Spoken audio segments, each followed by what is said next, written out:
ہم نہ خود قرآن سے استفادہ کرتے ہیں، نہ پھر یہ کتاب ہدایت جن انسانوں کے لیے بھیجی گئی ہے ان انسانوں تک خدا کے اس پیغام کو پہنچانے کا ذریعہ بنا ہے۔ اور ہمارے یہاں یہ لوگ یہ بات کہتے ہیں کہ قرآن جو ہے اللہ کی کتاب آسانی سمجھنے والی کتاب نہیں، یہ تو صرف علماء کرام ہی سمجھ سکتے ہیں۔ یہ بات قرآن پر بہت بڑی تہمت ہے۔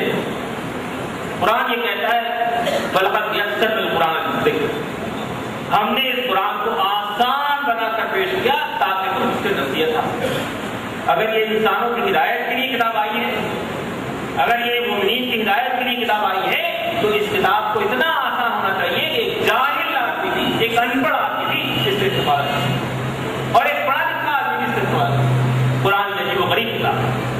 جہاں میں قرآن کی بہت ساری اوصاف بیان کر رہا تھا وہاں یہ بات میں بھول گیا کہ یہ عجیب و غریب کتاب ہے۔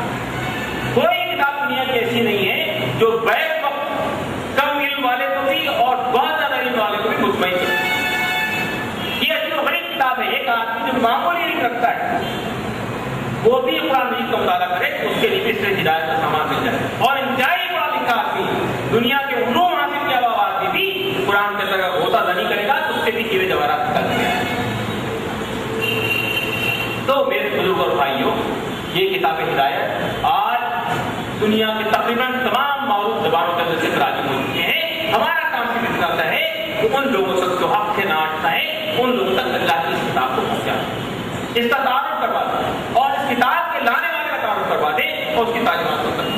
یہ کام اگر ہم انجام دیتے ہیں تو ہم مسلمان ہونے کا جو حق ہے اس کو ادا کریں۔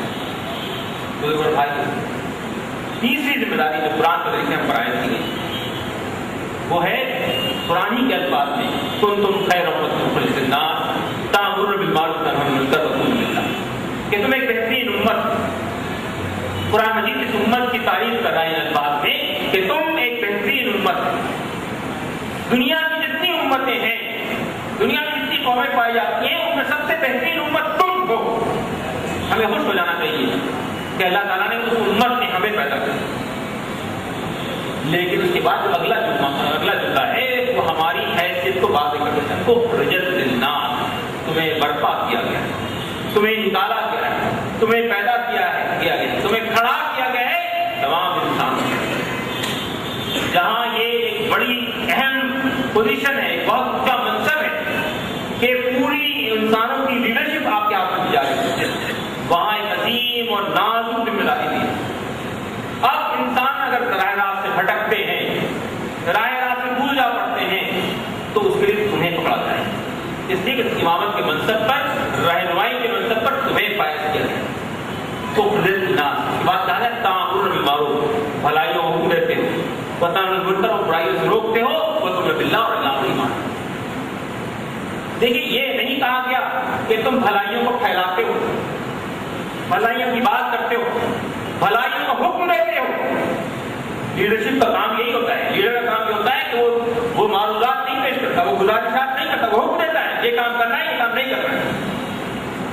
اس کا مطلب یہ کہ امت مسلمہ کو لیڈرشپ کی پوزیشن میں آنا چاہیے، امت مسلمہ کو اس مقام پر آنا چاہیے کہ لوگ اس کی رہنمائی کو سنیں اور اس کی رہنمائی کے مطابق زندگی گزارنے کے تیار ہوں۔ فرمایا تأمرون بالمعروف، بھلائیوں کا حکم دینا، بھلائیوں کی بات نہیں کرنا، بھلائیوں کا حکم دینا، اور برائیوں سے روکنا، منکرات سے روکنا، یہ امت کی ذمہ داری ہے۔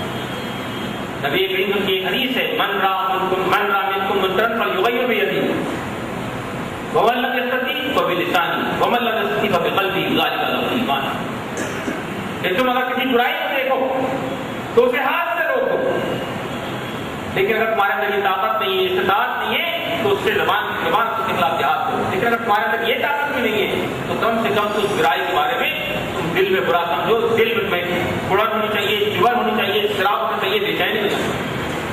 اور کہا کہ اگر یہ بات نہیں ہے تاکہ یہ ایمان کا، یعنی دل میں برا سمجھنا، ذالک ضعف الایمان، یہ ایمان کا سب سے کم ترین درجہ ہے۔ آپ اندازہ لگائیے آج دنیا میں ہزاروں طرف برائیاں پھیل رہی ہیں، فحاشی ہے، عریانی ہے، مغربی فلسفے اور نظریات ہیں، ان کی برائیاں ہیں، ان کی قباحتیں ہیں جو پورے معاشرے میں پھیل رہی ہے، پیرنٹ کے ذریعے سے خرابیاں پیدا ہو رہی ہیں، ٹیلیویژن کے ذریعے سے جو ہے فحاشی اور عریانی کا سیلاب آ رہا ہے، لیکن ہم نے ان کے ساتھ اس طرح کا کمپرومائز کرنا۔ اس کو روکنے کی بات تو دور کی بات، اس کے خلاف طاقت کا استعمال کرنا تو دور کی بات ہے، اس کے خلاف زبان سے جہاد کرنا تو دور کی بات ہے۔ اب تو صورت حال یہ ہے کہ ہم نے ایک طرح کا اس سے کمپرومائز کر لیا ہے برائی سے، برائی کے بارے میں دل میں بھی برا خیال نہیں آتا ہے۔ ہمیں غور کرنا چاہیے کہ ایمان کا جو کم ترین درجہ ہے وہ برائیوں کے خلاف دل میں برا محسوس کرنا، دل میں کڑھن ہونا، دل میں چبھن ہونا، دل میں اضطراب ہونا، یہ کم سے کم ایمان کی آخری علامت ہے۔ اگر یہ علامت بھی نہیں ہے تو پھر ہمیں اپنے ایمان سے خیر کرنا چاہیے۔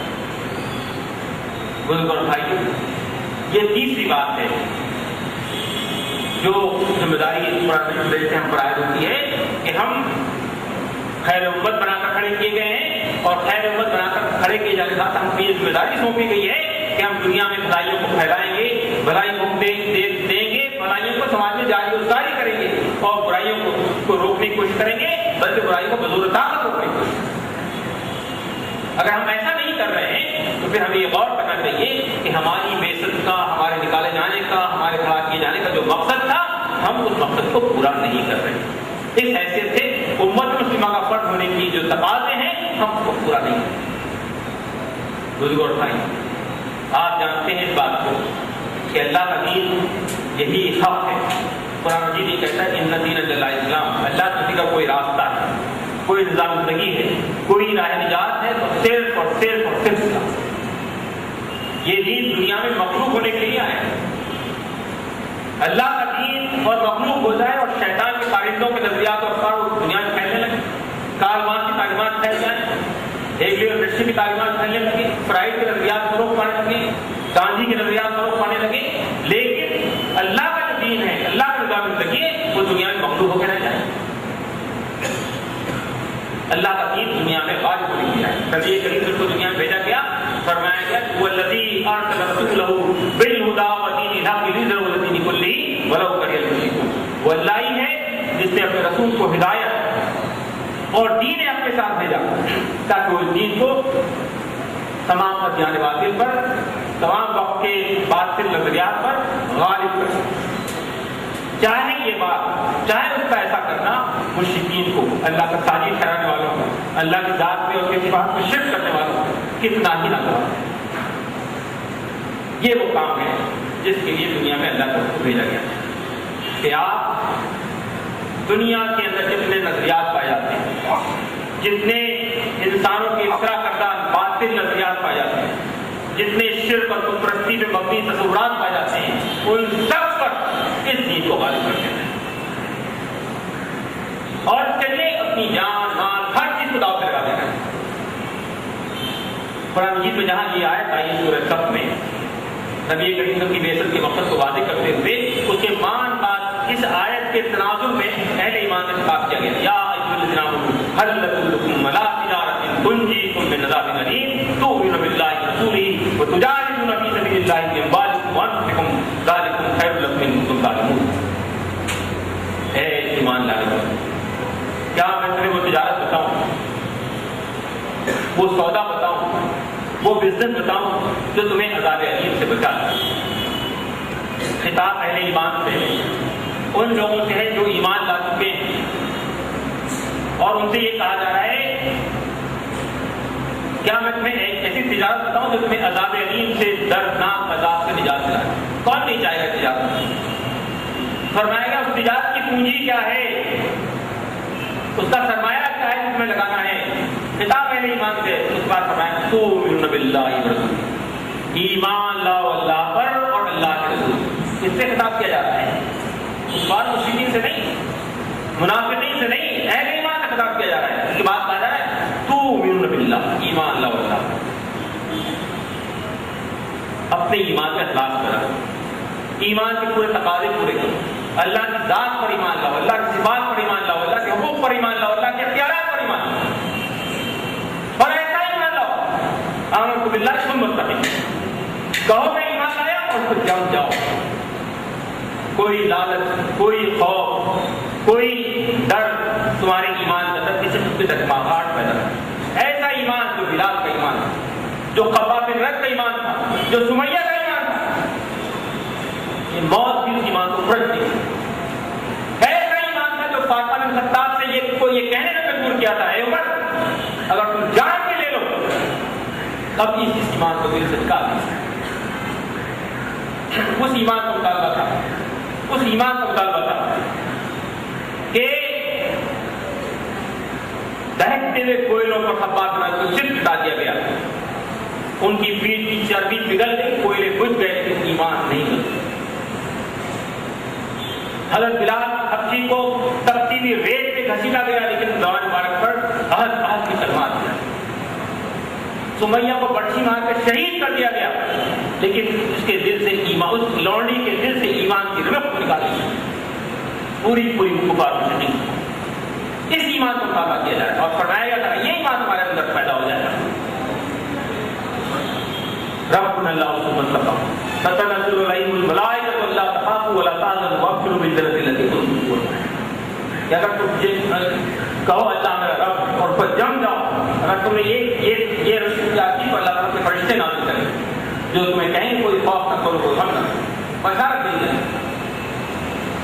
تو اہل ایمان سے یہ کہا جائے وہ ایمان پیدا اللہ پر, اور پھر اس کے بعد کہا جائے کہ اللہ کے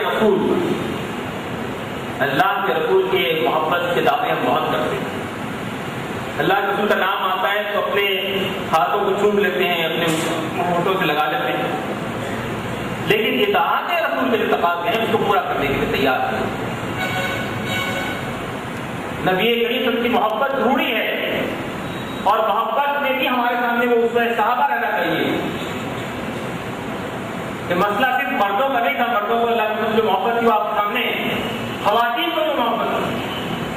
ایک مثال دینا چاہتا ہوں میں کہ غزوہ احد میں 70 صحابہ شہید ہوئے, مسلمانوں کی ایک شکست ہوئی ہے, اور مدینے میں یہ خبر گردش کر دی گئی نعوذ باللہ من ذالک کہ اللہ کے رسول نعوذ باللہ شہید کر دیے. اور آپ نہ سکتے ہیں کہ کیا حال ہوا ہم لوگوں کے مدینے میں. ایک عورت مدینے سے میدان جہاد میں دوڑ پڑی, یہ جاننے کے لیے اللہ کے بارے میں جو بات کہی گئی وہ کس علاقے میں ہوتی ہے. ایک آدمی ملا راستے میں, کہا اے فلاں اس جہاد میں تیرا شوہر شہید کر دیا. ان للہ پڑھنے بات پوچھا کہ یہ بتاؤ کہ اللہ کے رسول کیسے ہیں, کہا اللہ کے سلامت. آگے بڑھی تو اس سے کہا گیا اس جہاد میں تمہارا بیٹا شہید ہو. ان للہ پڑھنے بات کہا یہ بتاؤ کہ اللہ کے رسول کیسے ہیں, کہا اللہ کے رسول صحیح سلامت. آگے بڑھی کہا گیا اس جہاد میں تیرا بھائی شہید. آگے بڑھی کہا اس جہاد میں تیرا باپ شہید. گھر باپ شوہر بیٹا بھائی سب کی موت کی خبریں دی گئی, لیکن وہ بار بار یہ پوچھ رہی کہ اللہ کے رسول کیسے ہیں. اور جب آپ کو اپنی آنکھوں سے دیکھ لیا تو اللہ کے رسول آپ سلامت ہے تو ہر غم ہوتا ہے. محبت رسول اس طرح کی. اور بات یہ کہی جا رہی ہے کہ محبت رسول آگے کی بات کہی جا رہی ہے, اطاعت رسول کی نہیں, اللہ کے رسول کی اطاعت. اس کے بعد کہا گیا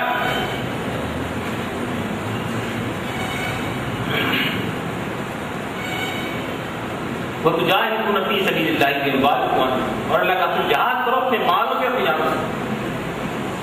دیکھیے یہاں یہ نقطہ آسان سمجھنے کا ہے کہ یہ کہا جا رہا ہے کہ جہاد کرو اپنے مالوں سے. جان کا لفظ پہلے نہیں آیا. آپ کہہ سکتے کہ جان کا لفظ آنا چاہیے, جان انسان بہت عزیز ہوتی ہے, لیکن مال کا لفظ پہلے آیا, اس بعد جان کا لفظ ہے.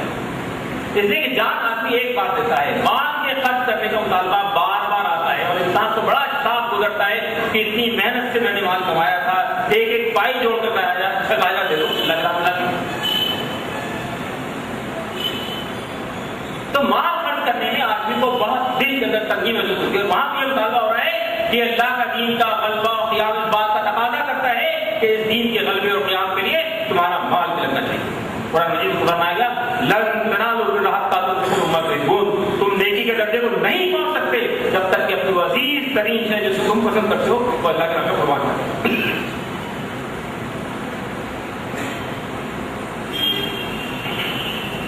بزرگ اور بھائیوں, مال خرچ کرنے کی ایک مثال آپ نے سنی ہے کہ غزوہ تبوک کی بات ہے. نبی کریم صلی اللہ علیہ وسلم نے یہ اعلان کیا ایک بہت بڑے دشمن کا سامنا ہے, اور آج اللہ کو تمہارے مال کی ضرورت ہے. آپ نے سنا ہوگا کہ اس غزوہ تبوک کے موقع پر حضرت عثمان نے اتنا مال دیا کہ اللہ کے رسول نے فرمایا کہ آج کے بعد اگر عثمان ایک رتی بھی خرچ نہ کریں اللہ تعالیٰ میں تو یہ نجات نہیں کافی.